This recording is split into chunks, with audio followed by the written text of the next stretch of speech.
there, everybody. Welcome to The Long Con, the podcast that takes a look at the erosion of Republican representative democracy and the absolute collapse of Western civilization. My name is Paul Traynor. I'm your host. Glad to have Jeff Rogers back with us here again. Hi, Jeff. Hi. Oh, I'm sorry. It takes an informative and lighthearted look. Yeah, That's what I forgot. The critical aspect of it. I always forget that. Yeah, the lighthearted. I got to lead with that. I'm circling around a tagline here. I'm not anywhere. So you haven't quite nailed it just yet, but you really are. I think the elements are there. It's just putting them in the right order. Yeah. Well, we had a lot of fun last time talking about the 10 stages of the long con. Yeah. It was a great conversation. I really enjoyed it. And lest you have improved your mood since last we spoke, we thought we would have you back here to take us through the 10 facets of the war on democracy. Yeah, no, this is a lot of fun. After I came out of my little ball from learning how many cons I had fell for. Yeah, I got some therapy and I'm feeling much better. Good. So to set this up a little bit, we talked about the con, and that's basically how the powers that be that want to maintain these settled interests are kind of getting one over on all of us. And as we say in the business world, now they're able to do it at scale. And that's really what we're talking about here is, the long con at scale. And, the scale is the entire American people have been led down this rabbit hole, this kind of bizarro world, alternate reality where I believe that traditional conservatism really has been turned on its head. And liberalism, too, quite honestly. The Democrats, the lines are shifting back and forth, but all movement goes towards the vast inequality of wealth, that hockey stick curve we've seen, the increasing gap, the wealth equality gap is huge, and also the lack of regulation and the attack on government structures. So if we have the approach in the 10 stages of the long con, these 10 facets of the war on democracy are what I believe is kind of demonstrably happening, and the point of the show will be to show where and how and to have discussions about it. But one thing that I wanted to say up front is that I think when you have these discussions, you can go off track. So I kind of feel like, these are the rails we stay in between, our facets and our stages.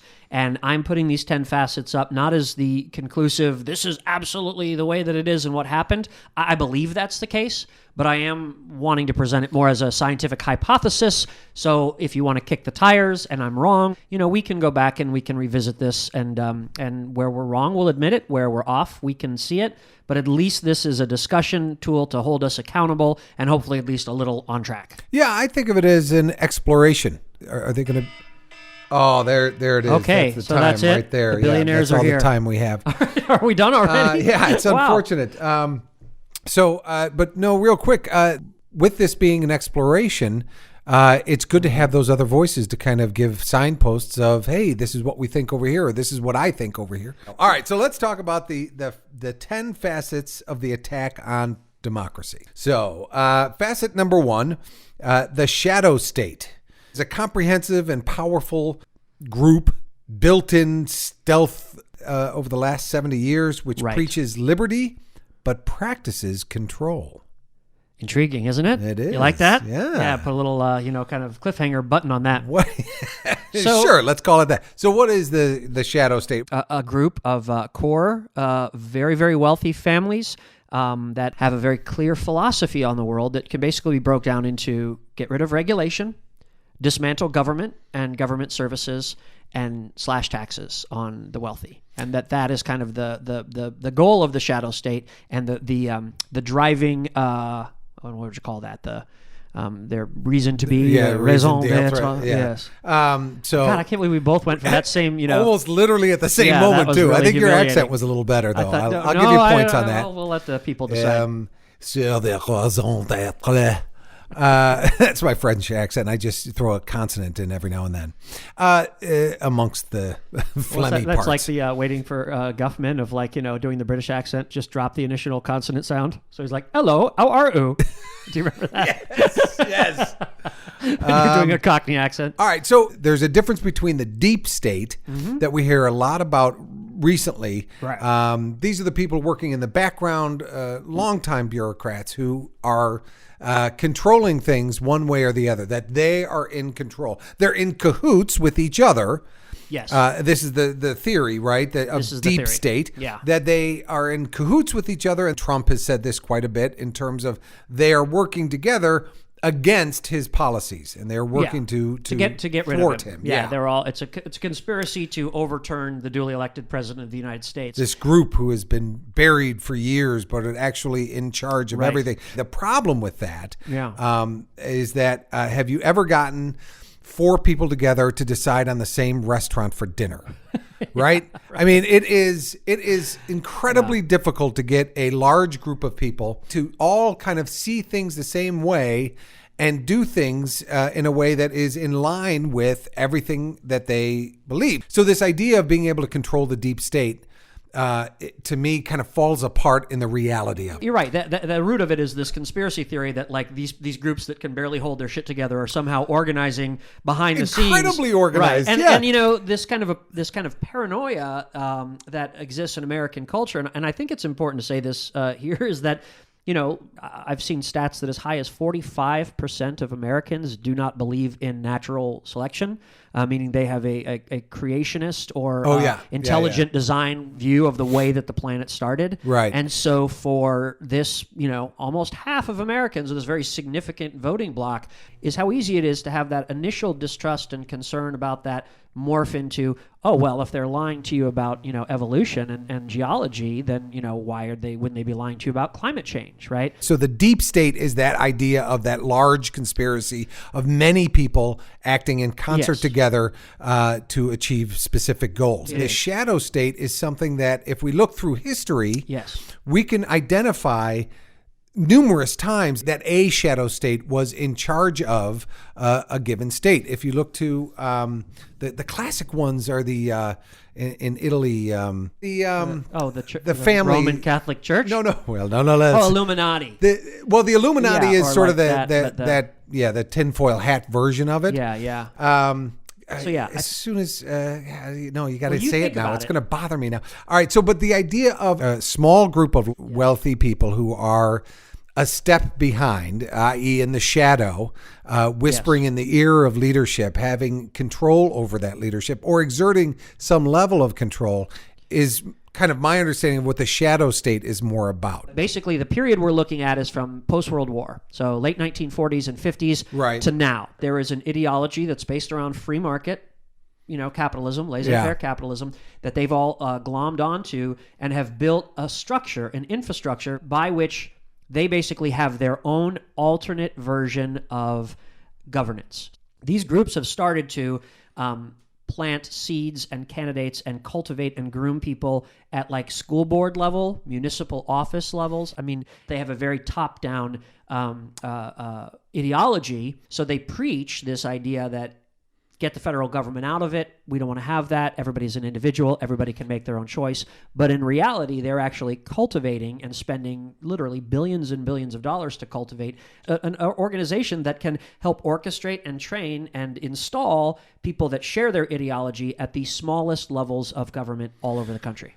This has always existed. This shadow state in our history. Been a version of it. Right, exactly. What has happened in the last 70 years is, like many things in our society, it is coalesced into this really super high functioning targeted approach that is having way more impact and being able to work operationally on a whole nother level than what we had seen in the past in some of these different governments and some of these different wealthy families who were able to exert that kind of pressure and control.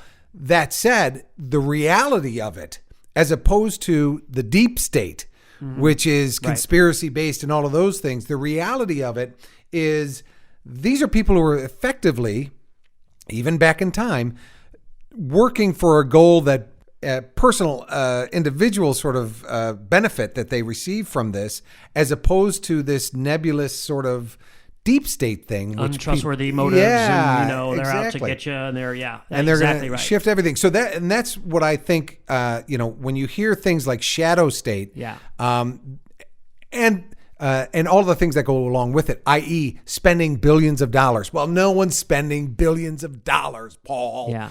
But the reality is if you have hundreds of billions of dollars, 1 or 2 billion ain't that much. Yeah, what's a couple bill here and there? Yeah, and you're also you're getting so much for it that it's the value of that, the ROI, the return on your investment is huge. So yeah, I will spend that money because eventually that will equal hundreds of billions of more dollars. Exactly, and I think that is very well said. I think it leads perfectly into the second facet. So that, and it really does, because the second facet is this idea of billionaire oligarchs. And so this is, the shadow state is funded by and controlled by a handful of unelected billionaires who don't want to pay taxes or have their businesses regulated.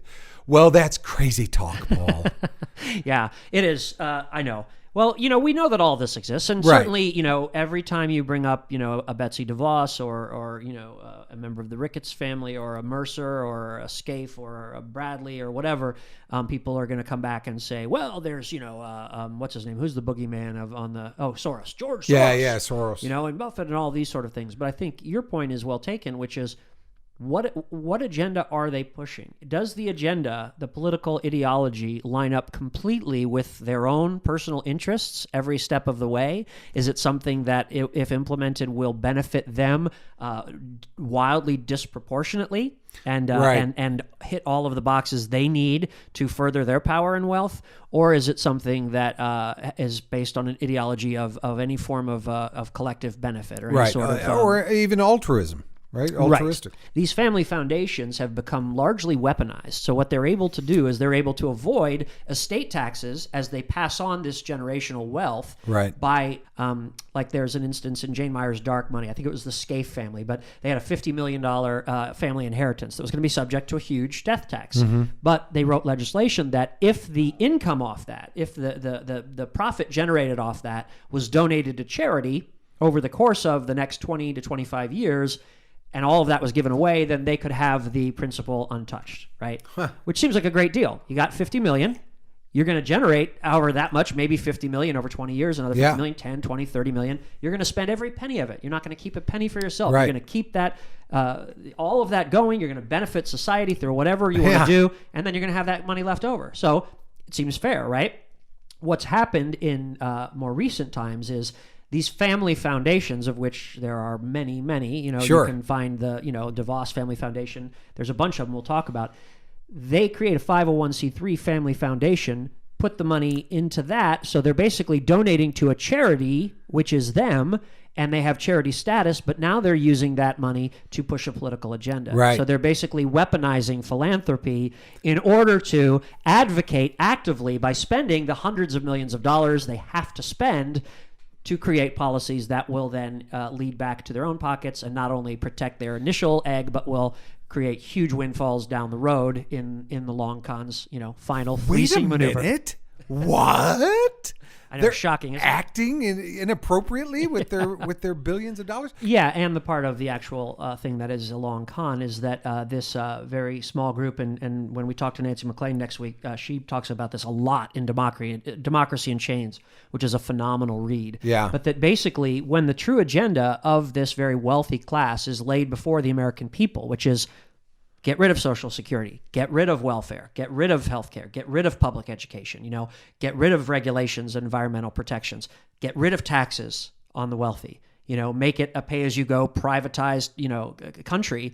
That's such a terrifying draconian view that nobody holds, right? 90%, 95% of Americans in individual basis vote against all of the policies that they truly want to advocate. Right. And so they've had to create this framework where, no, it's about liberty. It's about fighting communism. It's about rugged individualism. It's about all of these different things, and that's how they dress it up. Yeah, I was just going to say, isn't it interesting how they utilize that iconography and that language in order to make it appear as something else? But when you get down to it, when you get down to the brass tacks of what that legislation will do, what that modality will do, it is not benefit not a benefit to the group, to the whole, Right. but beneficial for a very select group. Yeah, and it's all based on, we saw this with the Betsy DeVos, confirmation hearings as our education secretary.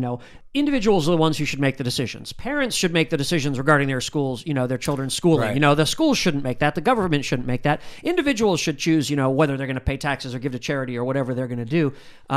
That sounds great in principle, and in theory we could probably all agree. But what they don't say is that they want to remove all checks against them giving bad information to those individuals to make those decisions. Right. So with school choice, yes, a parent can decide what's best for them. And if I lie to them and tell them that what I have is exactly what they want, they can choose that free will. And, it's just part of the capitalist market-based system. Absolutely. Everybody has their ability to choose. That's their free will. We are a country of rugged individualism, right? That's the Right. whole thing. I don't want a monarch. I don't want, anybody telling me what to do.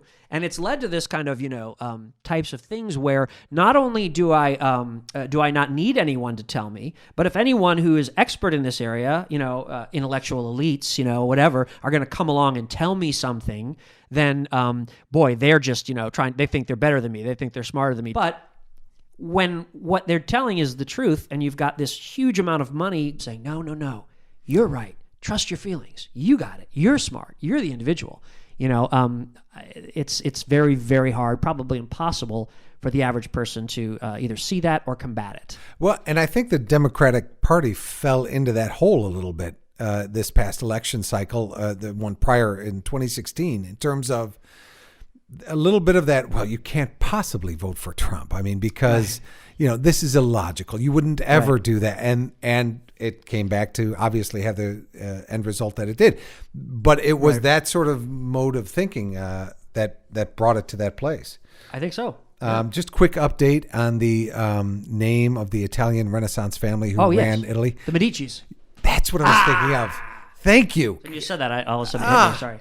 Killing the me. Medicis. How do you say it? Yes, you say it both ways. That was an example of that sort of shadow state concept. Well, let's take time talking about the Medicis, because that would not be a digression at all. Right? Not at all. Yeah, I was You're moving here to past. help me, I Jeff. just You're not had here to to bring the Medicis to the table here. All right. It was going to bother me for the rest of this whole thing. I wasn't even going to be thinking about. Okay, no, concentrate. It's definitely worth a Google after we get done. All right. So the next one. If you play Assassin's Creed, you kind of know all about it. That's everything I need to know, I learned in Assassin's Creed. It's really all, and not the movie. No, you gotta play the game, and not the first game. Assassin's Creed 3 is really the highlight. The graphics and Well, welcome anyway, to Speaking of Gamers. 3, yeah, exactly. Gamers with a Z. The Policy Combine. This is a vast network of think tanks, nonprofits, media outlets, academic institutions, and social groups that exist exclusively to carry the water for these billionaire oligarchs. So. Let me see if I kind of understand this, which is basically the idea that if you're going to have this concept that you want to put out there and have everybody repeating and have people thinking about and believing in, you've got to have a way to do it. There's got to be a vehicle to enable that sort of marketing, right? Exactly. And that's what this Policy Combine is. But is that... I mean, again, when you start spreading things out so widely, right, you start thinking the tinfoil hat thing. Well, how does that work? Why would that work?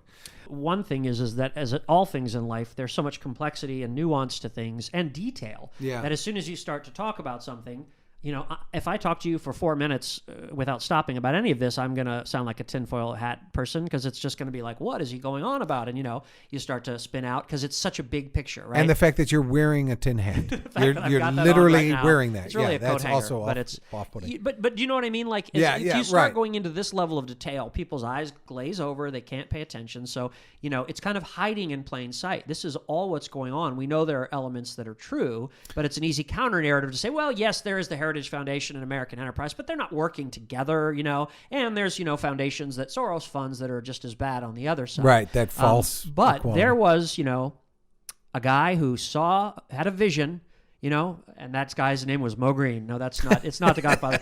But it was really Charles Koch. Koch really was a brilliant guy, is a brilliant guy. David has passed away, but Charles is still living.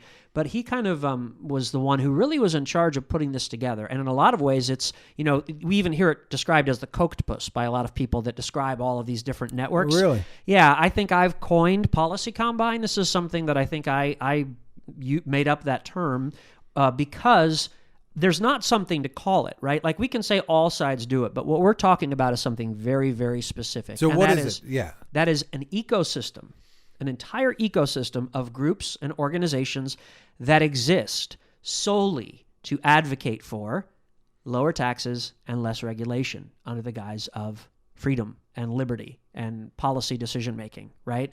So again, all of their efforts ultimately stand to benefit these funders who fund them. And so I came to learn about this through something called the Illinois Policy Institute in our neighborhood. They were injecting themselves into this local election, and I'm like, wait, what's going on here? I found out that they are part of this thing called the State Policy Network, which you can look up, spn.org. It's all over the country. They have affiliate groups, think tanks in every single state. They're all 501c3 nonprofit charities. Right. The Koch's is called Americans for Prosperity, right? So they have Americans for Prosperity and then the Americans for Prosperity Foundation. Americans for Prosperity is a 501c3 charity, so it can donate anything it wants as long as it's not political. It can spend money to discuss policy or educate the public. The 501c4 can spend money, and they have a little bit more tax restrictions, but they can pump for candidates. And frequently they'll be the same people in the same office. Sure. But they all work together, and they go to these conferences. The State Policy Network has several conferences every year. The Koch have their secret donor networks we've all heard about, right? Where the billionaires come together, and even the billionaires have to turn over their phones because they don't want anybody to know what they're talking about inside. But it's not just that. They, over time, basically created this kind of economic argument for what they called neoliberalism, laissez-faire, Adam Smith, the free hand of the market, and the idea that markets are self-correcting and ultimately ethical, that if we get government out of it, the free market will weed out the bad actors because they won't be able to stay in business if they're not, operating on the up and up. So that was the starting point that gave a rationale. Yeah. What you see with Cato and the State Policy Network and all of these foundations is they are largely funded by billionaires as individuals or family foundations. There's a handful of probably 30 to 50 conservative family foundations that fund almost all of this work. 95%. So, okay, so just to kind of... Was that helpful? It is. I just want to let listeners kind of take a mental breather here because that's a lot of information. So basically what it seems like, so see if I've got this, right? So what it seems like is after World War II, there was a little bit of a revelation in terms of the economists who understood or who thought at the time, who posited, right? It was theoretical to a certain degree because capitalism, let's be honest, in the modern era was still being explored, was still being sort of identified where the strengths and weaknesses are. Talked about this idea of laissez-faire capitalism and the instruments through which sort of a moral economy could be achieved. Yes. Right. And so you think about those two words together just for a moment, morality and economy, right? That you would not necessarily put together. And we've seen so many examples, especially in the modern times, of how that runs terribly awry with companies that believe that they're being moral or who are blatantly being immoral, but have used that sort of ideology as cover for what they're doing. Yeah, absolutely. And to just say that's not just individual actors, they were funded by rich businessmen. Right. But they were natural academics who had their own view. They were Austrians and people from Chicago. But basically they were not viewed in the 50s or 60s as being, kind of mainstream or sensible. They were kind of viewed as kooks because the prevailing mindset was something, called the Keynesian economics, which is that, we build a government, we lay off the brakes and we try to benefit people and keep, employment high, and inflation low.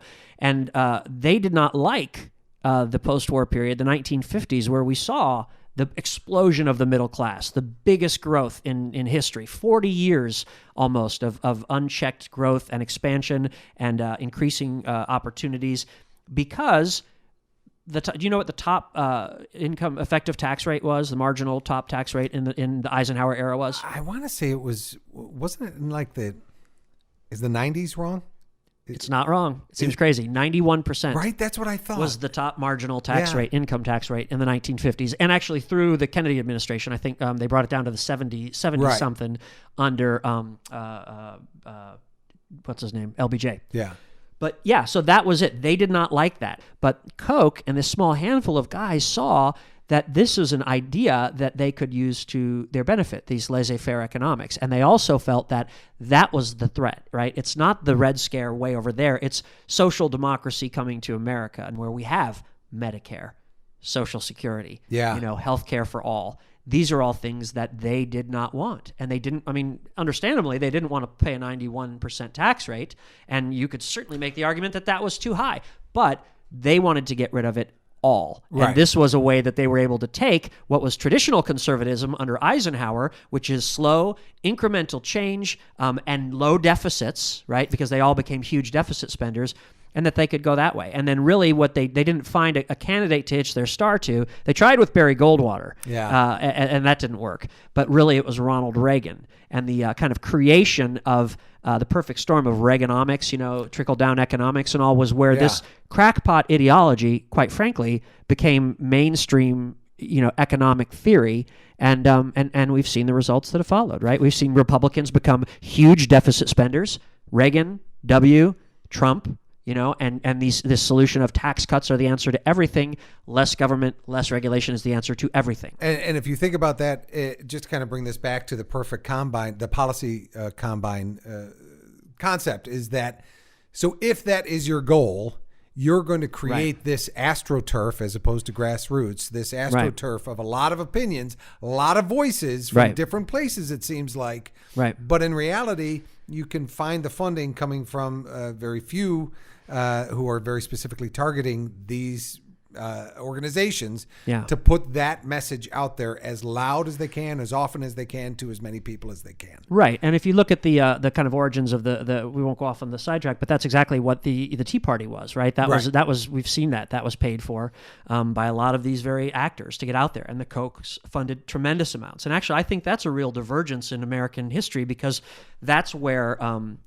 we just stopped dealing in truth, where they just started just lying about Obama. Like if all I heard about Obama was what the Tea Party people hear when they listen to the think tanks they like, they read the blogs, they see the analysis, they watch Fox News, I would think he was a horrible Kenyan socialist, racist, closeted homosexual, whatever the hell all these things were. America. That hates America, right. That's the only conclusion you could come to. But this was a long progression to get all of, we call that the foundation work, right, when we talk about the long con.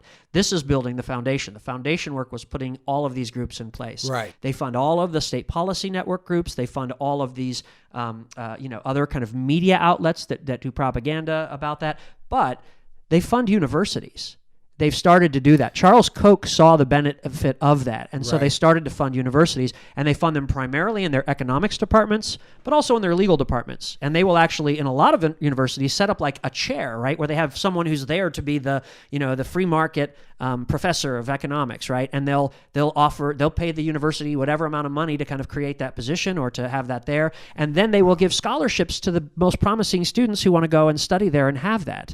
And again, this is not your local crazy college. This is Ivy League colleges. This is Stanford. This is Harvard. This is Duke. This is Ohio State. This is the Big Ten. It's hundreds of universities. And now they do that with the legal department. So the Federalist Society, which put, Trump's judges in, the rubber stamp judges, these are all coming out of this same combine. And they have what they call now donor-advised funds for wealthy people out there. These donor-advised funds you may have heard of. It means you put your money into a charity and you have people that will manage that money for you, and that these financial people will then make sure that it's addressing issues you care about. So they will bring you little pamphlets of here's what you could support and this is what you could do. So this is a whole ecosystem that's taking this money, creating it, and you can't trace it. Because of the tax reporting laws, it becomes invisible. It becomes laundered. But these groups are making tons of money, and these top analysts and the CEOs of these think tanks are making tons of money. But they have all of this control that goes from the school to the politics to the analysis. So it makes you think, and so you're getting into an area where it's starting to sound right. You start A little sizzle starting to have me see a little steam coming from the ears. It's overwhelming. Yeah. Right. Yeah, When you start thinking about overwhelming. the size of that and what it would take to kind of run that. But it's not something that was just created. This has been, like, as you said, this has been building over time. This has been steadily built over time. And it's an infrastructure now. It's not just I'm plopping this down on top of what exists. It is part of the fabric of our process now, and statewide, federally, and in the education system as well. Just kind of weaving back to the idea of the con is this idea of the foundation work. Right. So they've created this environment that they can leverage, that they can put their lever in and create a wedge. And they've put the people together. As you said, they're starting to groom them from college age on up, literally to fund them from college on up. And who doesn't want that, right? If I go into this way, then there's money to be had. I can make a living. I can do all the things I want to achieve. And I don't necessarily have these beliefs at the beginning, maybe, but I come to agree with them because of all the decisions I'm making on the path. Right. And so now I'm at a point where I'm an adult. I've got a family. I've got a house. I've got all of these things. I'm not going to back down from where I am with this, right? Because that defines who I am, right? And most of the people that work for the Policy Combine are probably well-intentioned, patriotic, liberty-loving individuals, sure, who just happen to believe that this is the right mindset. But I just think that the evidence shows that behind that there is always a group and always a small little bit that is not telling you the truth. Right. Why do billionaires have to put their phones in a bowl when they go in to hear the Koch speak? Yeah. Why does that sort of thing happen? And that's where the con is happening at that high level. At that high level, and on a breadth that is scale. At scale, exactly. that is all around us. The next one is free market fundamentalism. Which is an unsupported belief that free markets are inherently ethical and self-correcting and can't be corrupted by individual bad actors. And that's just been proven wrong again and again and again, right? Well, that's why BP went out of business, right? Because they were, polluting the environment. Right, of course, right, yeah. I mean, you don't, Massey Mines. I literally just looked at you like, kind of blank stare. Was this did I miss an update? Yeah, maybe I've been on news vacation too long. Yeah, it is patently false, and it's almost like magical thinking, and a lot of times the knock on, the more, liberal, kind of, wishy-washy, gray, nuanced positions is that, this is idealistic and we can't do this. But, this notion of this free market fundamentalism, it really is like a religious creed almost. Right, it's faith based. It's based on it's based on logic. Right, they make logical arguments, which we can talk about in the later ones. But they have, these are simply like common sense, that this is how things work. And what common sense means is that this is the sense of things that we have in common. Right, right, exactly. You know what I mean? And so it's kind of flawed from its on its face. But the idea in a perfect world is, hey, if I'm selling a widget and you're selling a widget, or they're equally good widgets, you're selling for 3, I'm selling for 5. I'm going to buy that one, right? Theoretically, yeah. If I'm selling a widget and I'm killing babies and otters to make my widget, and this person's making them out of biodegradable whatever materials, you're going to buy that one because it's more ethical. But again, there's a couple of things. It certainly gives consumers a little more benefit of the doubt than we deserve, because I have an iPhone. I have socks that cost, $4 that probably were made in a sweatshop in China, right? They are so beautiful, though. They're beautiful. Your there's feet that, look gorgeous. but this complicity, right? As consumers, there is complicity. Like, we can't get around that. But so the idea that somehow the market will ultimately regulate itself and weed out and punish bad actors is just not consistent with the reality. It's a pie in the sky worldview. Not at all. But it's the foundation of their economic creed. Right, and we hear about the huge blow-ups when that doesn't work. Right, the Enrons, who was MCI, right? So we hear about those, and those guys, those stand out. Those are the bad ones. Right. Every single year, there are huge fines paid by these companies, right? And by huge on our standards, not huge on their corporate, revenue standards. Yeah. It's a cost of doing business. Yeah, exactly. But you see these incredible fines that are levied, and they just accept. Look what Volkswagen just did with the whole the algorithm that tabulated the diesel, right? Wasn't that Right. it? Yeah, exactly. This whole thing. And it's not going to really impact any consumer's behavior. Anybody thought. Yeah. And then they just paid a fine. And it turns out they knew for 20 years. Right. That this is the case, that this was systemic in what they were doing. Cigarette manufacturers said that there was no danger or addictive qualities from that. Aspartame, all of these things. So all of that is there. That disprove this idea that this is... But they're basically saying that bad actors can't ruffle it, that's how they kind of, straddle it, is because they say, well, yes, people are selfish and individually are going to not be trustworthy, but the system itself will keep this out. Right. But if there is a wholesale, intentional withholding of information, right, everyone has free choice to make the best choice for them. But if you're lying to me about what the actual reality is, then that is a con. That is a criminal enterprise, and it's a conspiracy. And there's no other word, right? Right. Well, and the other issue with that is that okay, it just went out of my head. I swear it just went out of my head. Medici's. Yes, that's exactly right. Well, we'll move on, but I'm sure it'll come back in 3 or 4 numbers. The next thing that you have here is number 5, which is the climate change denial. Mm-hmm. You tree hugger. Come on. So this is an organized effort unique to America. Oh, I remember what I was going to say. So very quickly, the idea of free market fundamentalism is that whenever you point out one of these situations where, like the MCI or they did this wrong, the free market person will say, exactly. So it worked. Right. That bad person got caught. Yeah. It's like, well, yeah. After 20 years and fighting this in court and blah, blah, blah, blah, blah. It's not supposed to be like that. And by the way, what about all the other ones that are still doing it and just paying the little levied fine? All right. So we can even like the Keystone oil pipeline that's already burst and had, and nobody's even talking. We don't even have time to talk about that. No. That old thing. Keep looking at this shiny object. Yeah. It's organized and it is unique to America, and I think it is. I think it in a way is proof of this billionaire, oligarchy kind of shadow state control. Is that most countries, even in China and India, they don't dispute the science. You don't see any of the leading scientific communities in any other country disputing this. You see scientists on the right in America disputing this. You see conservatives in America saying this is not an issue. Well, and not only that, but that it's a lie being used to manipulate you and take your money. You're being fooled. You're being conned by those other ones. Yeah.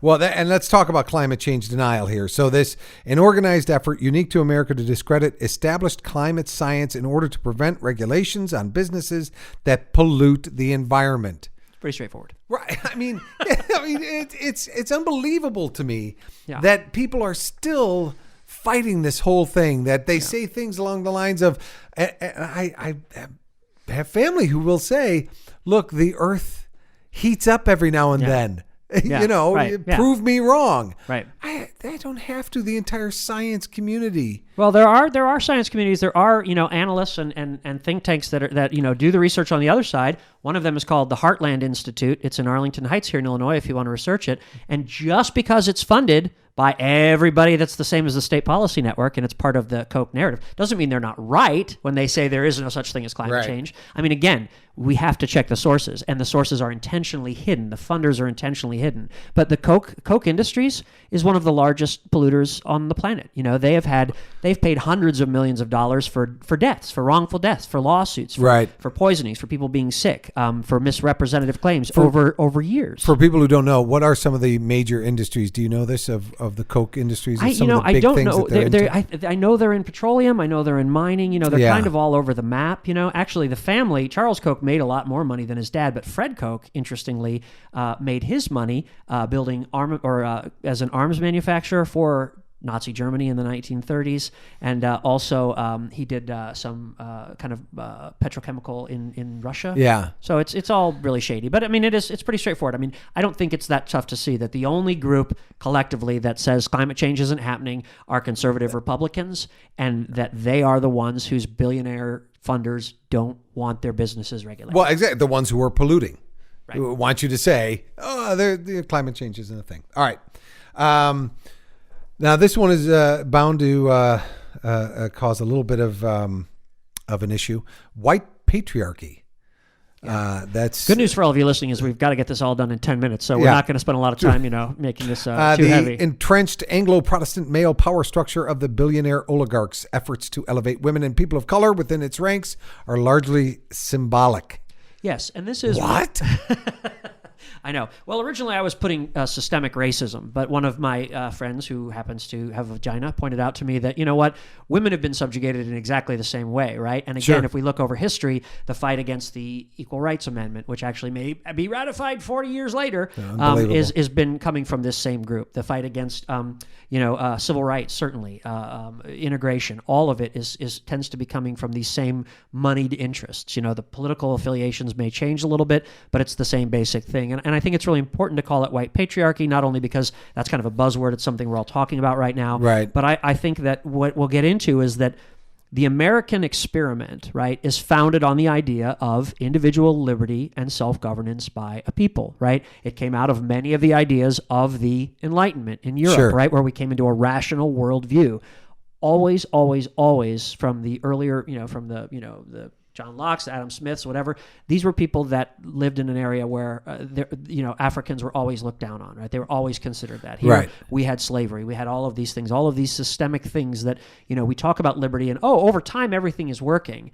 Like we just had Martin Luther King Day, right? And we hear everyone on the right in this kind of policy combine, echo chamber saying, well, why can't we just focus on the content of someone's character and not the color of their skin? We're like all about Martin Luther King. So let's not have this Black Lives Matter. Let's think about Martin Luther King. Well, the fact is, 30 years ago, 40, 50 years ago, they were all against civil rights. You know what I mean? Yeah, right. So it's a shifting line, but the fact is that, and I think this is really important, that American dream, which I say is an American fever dream, is predicated on the subjugation of other. That is how we built this country. And it doesn't make us bad. It doesn't make the American ideal fake. It doesn't mean we can't have liberty. It doesn't mean that white guys aren't good guys too. But it means that we cannot pretend as if this theoretical underpinning for our entire democracy, our entire culture, is not still being carried forward in our laws and our policies. So this is a huge topic, right? And I think it's something I'd love to have a deeper conversation with you about the approach to it now that there is the knowledge of that sort of systemic issue with it, but also how to deal with it. Right. Because there's been a lot of different attempts of how to deal with it. And I personally think a lot of them are wrong. I think the burn it down mentality, while justified, is it the most effective? Right. I don't know. My feeling is that that's effective for getting a lot of emotions out, but is it effective for actually making the new system, right? Creating the new systemic changes that we want to see, and what some of the choices are along those lines. But it's too big to kind of dive into at the moment. But, But I think that would be a great discussion. Yeah. I'd love to have with you my upper middle class white friend. Right. At some point. That's exactly it. It's sort of here's two middle class white guys. I know exactly. Who are looking at this, and is that voice?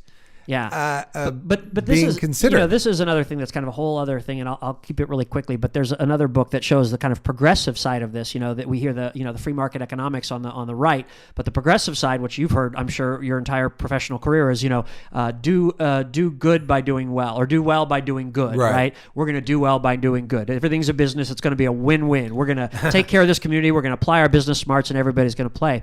And everybody who is very wealthy and in the power structure is fine to talk about poverty, but you can't talk about inequality. If you want to be funded, if you want to be at a table, if you want to be part of these groups, even the progressive groups, if you want a seat at the table, you can't talk about inequality. You can talk about poverty, because inequality is pointing out blame. In other words, let's you know what?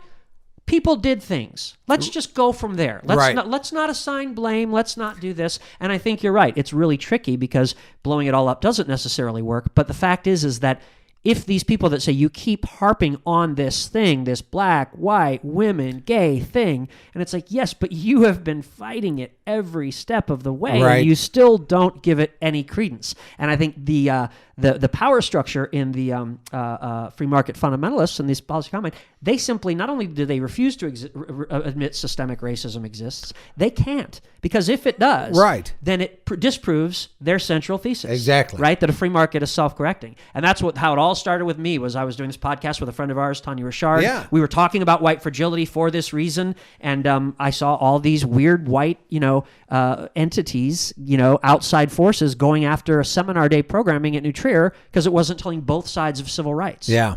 Right? Well, like I say, it's a larger conversation. Yeah, but it's absolutely a part of this. The seventh one, moral inversion. Advancing one's own selfish interests is equated with individual liberty and held up as proper morality, which is a direct perversion of Judeo-Christian principles. Mm-hmm. And inversion. And I know we're getting out on time here. I can make this one pretty tight. We've heard of Ayn Rand. Ayn Rand's philosophy, basically, she was like a darling of the 50s when this came out, and the Fountainhead and all this stuff. Paul Ryan said she's the reason she went into politics. Ayn Rand's belief, the central belief is that all humans are inherently selfish in all things, and so the only real way to be virtuous is to be honest about your selfishness and to make rational decisions based in your own personal self-interest. And that is a theory that's called objectivism, and it became the root of everything we see right now. The only problem is it is the antithesis of Christian thought, because they use it to say... Which is so funny. Why? How can this possibly be? How can you hold these two thoughts in your head at the same time? They're diametrically opposed. Yeah, and yet they make this blanket statement. They use it as a proof, as if everybody is selfish, then by nature government is... This is where the deep state comes from.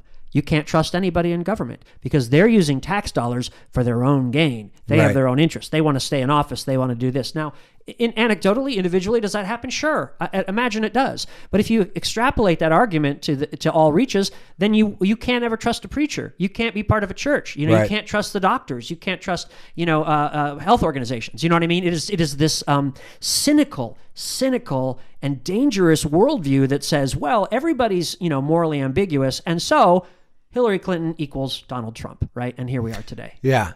Well, and it's exactly what you're talking about in terms of what happened in the 50s too, right? In terms of that growth, I could compare it to a growth of a cancer that started growing back in the 50s as opposition to this sort of communal growth where all boats rise, to the individual growth, which is detrimental to the group, to the community, but it can be very beneficial to the individual. Mm-hmm. So it's yes. All right. Number 8, asymmetrical political warfare. Dishonesty, divisive rhetoric, gerrymandering, and voter suppression are essential strategies because nearly all Americans reject the true shadow state agenda. Yeah, we talked about that before, right? Yeah, I think the idea of what that is and what that looks like and the effectiveness that it's being used today, which technology has helped. I mean, bringing up Cambridge Analytica again, in terms of being able to target per group, per town, per social circle, right? And how they were able to do that, and how the Russians were able to do that as well, and targeting that across the country for the election. When you have this policy combine that is working in lockstep across dozens of entities in multiple disciplines that are all going from the same narrative, that's the asymmetric part, right? Right. It's not like my side does it, your side does it. I mean, it's such a difference of degree that it becomes a difference of kind, if that makes sense. Yeah. Do you know what I mean? It's one thing is not like the other. Jaywalking versus murder as crime. Yeah, we had did we talk about that? We talked about it last time. Episode. Yeah, that last episode, which if you haven't listened to, it's a hootenanny. It's probably a lot better than this one. We can say that at this point in the proceedings. Yeah, right? if you've sat through this much of it, All right. Okay, go listen to that other one again. We'll finish up. The Trojan elephant. Money corrupts both political parties equally, but the policy combine has weaponized traditional conservative politics and hijacked the once grand old party. So is that not evident? That to me is one of the biggest things. When you see these sort of old line Republicans who have a belief in truly what conservatism is this idea of not spending so much money so that we can pay off the deficit, pay off the debt, and run on a sort of more equal basis. As opposed to what it is now, which is... warped. I feel like we're in the upside down. Well, and you've seen them all go. That's exactly a great way of putting it. I call it bizarro world, but the upside down is even better. I mean, I'm from Indiana. We had Dick Lugar for years and years. I'm not a conservative, Right. I viewed him as a Republican statesman who I wasn't really in line with his policies, but everybody respected him, Everybody respected him. And he was primaried in Indiana. Now, that's happened probably in whatever state you're listening from, right? Sure. This radicalization of the GOP into these kind of Tea Party-esque, mindsets, the Freedom Caucus, again, freedom and liberty, coming in to basically steamroll over any established Republicans, any statesmanship, or any level of moderation. and the credo is no compromise. Or cooperation. Yeah, exactly. No compromise, which is what politics is. Right. That is what politics is all about. It's supposed to be about compromise. You're supposed to get something. I'm supposed to get something on both sides of the aisle. We may not get everything we want, but we by doing that, we're helping the largest amount of people in the country. Right, exactly. And that is completely out the window now. And there has to be some degree of self-sacrifice to live in any community, right. Whether it's your family, your neighborhood, your school group, whatever it is. We all have to be willing to sacrifice somewhat for the part of the good. I want everything for me. Screw everybody else. Yeah, right. The servant king. Yeah. Oh, no, wait. That's something different. No, that's completely wrong. Yeah, exactly. All right. And last but not least, actually, something that we've talked a little bit about in terms of how it's being weaponized is game theory. Which is a theoretical discipline not based on empirical data that rejects all compromise in pursuit of the final goal, the elimination of government and the end of majority rule. Yeah, seems crazy, seems heavy, but this is actually what we're talking about. This is what is going on here. And again, it's somewhat along the line of these this free market things. That spun out into the guy who really was kind of the brilliant linchpin for all of this that Nancy McLean talks about is an economist named James M. Buchanan. And he went from free market economics to what they called behavioral economics, political choice, public choice economics, these types of things of how do we run algorithms and game theory. Like if you remember, did you see A Beautiful Mind with Russell Crowe? Right. There's like the scene where they're in the bar with the two buddies and it's like the three women come in and it's like, what should we do? Should we all hit on the hot one? Should we? And he writes up an algorithm of how we're going to do this is nobody hits on her. We all go for something different and it's all going to work out, right? Yeah. And that's the basis of so like that is really game theory. Yeah. That is a crystal clear example of game theory. And that I can't remember what the guy's actual name was, but that guy was one of the original ones in it. So it's really a logical exercise, right? It's not based on empirical data. It's not based on any historical precedent. It is based in a kind of a very tight, formal, logical structure. And when James M. Buchanan wrote one of his seminal things in the 70s, this essay called the Samaritan's Dilemma, his basic notion was that we have to look at everything in terms of selfish actors, again, the Ayn Rand thing, right? That are looking for personal utility. I mean, everybody's out for their own gain. So if someone's walking down the road, the Samaritan has to think, oh, maybe this guy's trying to cheat me. And how do I know this? And they like assign a value, like a +1 or a -1 of how you do it. But it gets into this big mathematical thing that is theoretical economics now that then becomes the map for how everybody behaves. But it's all on personal selfishness. And in fact, one of the things that I think is so skewed is that when he created this first grid, he called it the Samaritan and the parasite. Right? That's how it's described. Yeah. So the bias is cooked into it. So that's important. And then the last thing that I think is really important and illustrative of where we are now is that it is highly iterative. The idea of game theory is that you play rounds over and over and over time, and that this outcome is achieved. Right. So that whenever you are in, for instance, a thing now where we're maybe talking about what climate change can we do to try to solve this particular problem, or what regulations can we put in for gun control, those who are wanting to have a sensible solution for this moment and this factor have no chance, because the game theorists who have taken over the Republican Party are iterative, no holds barred. I don't give up ever, and I win some, I lose some, but over time, on total, yeah. And so it is a relentless pursuit of the ultimate agenda, which is less regulation, less government, privatized everything, and a more disproportionate wealth inequality. In these few hands. That's a happy thought to end things on, yeah, isn't it? So drive safe, everybody. Good times. Yeah, it is. But there's lots of things to talk about here. It doesn't have to be all gloom and doom. Sunlight is the best disinfectant. So, yeah. So Jeff, we were delighted. Any final thoughts here before we send everyone on their way? I think the scary part about this to me is the idea that it's such a huge kind of thought that it's too much. I have to shut down. And so it has to be done in these bite-sized sort of pieces, these 10 steps. And when you can look at each one individually and understand that there are people who are looking at this and playing a game that you don't know you're a part of. And we don't realize as the frogs in the pot that the temperature is being raised, right? And so it's important to take a look at this, even though it's a little challenging, because these are big thoughts. And I don't mean that in a pedantic way of I know what you insulting mean. People. But I mean, how often do we really sit back and think on a theoretical level about existence on the planet? Not a lot. No. Right? It's that part of it is really hard work. But in doing that work, you get, I think, some of the truths that this is leading to. And even if you don't believe in all of it, there are some nuggets here that will help, I think, inform just sort of outlooks and viewpoints and perspectives. I hope that's the case. That's why I want to do it this way, and I think you're right on, and it's great chatting with you. Are you a baby boomer or a Gen Xer? I'm a Gen Xer. Oh, good. Okay, good. Because I was going to cool I say, am. you do have that kind of hip thing. Well, Yeah. you're cynical at the end of the day, which is, that's our, I think, our That's our defining gift. characteristic. Yeah, exactly. Well, That's in our but DNA. that's it, too, is it's these, pardon my French, these fucking baby boomers, once again. Like, people have to be able to look at this, right? Now we see in this country, we have so many people that are going into retirement, all these things that are being taxed and whatever. We have to think about our kids, You have a daughter, I have kids. We have to think about our kids, our grandkids, The children of the world are screaming out because they know that the temperature is rising, right? Well, and they have to do that. But in order for us to make any significant change is that we all that are 50 and over are going to have to take a little bit of time to look and say, wait a minute,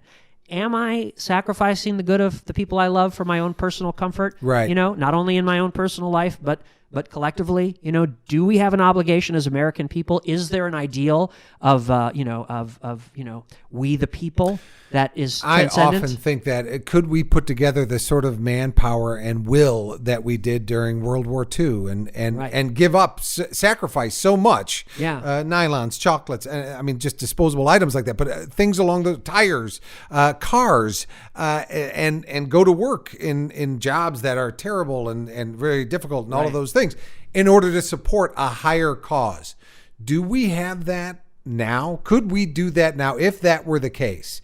And I'm not 100% sure anymore. Well, I think this is a good point to end on, because what I would leave you with is the thought that if you tried to present that now as an idea, it would be shot down as bullshit, social justice warrior, cynical, because you know what? Anybody who's not for their own greed is not being honest. Then they're not being honest. Yeah. And so I think that is the corrosive quality of this moral inversion. Right. That is really baked into the cake of the attack on democracy. So anyway, that's the lighter great talking point to you, Jeff.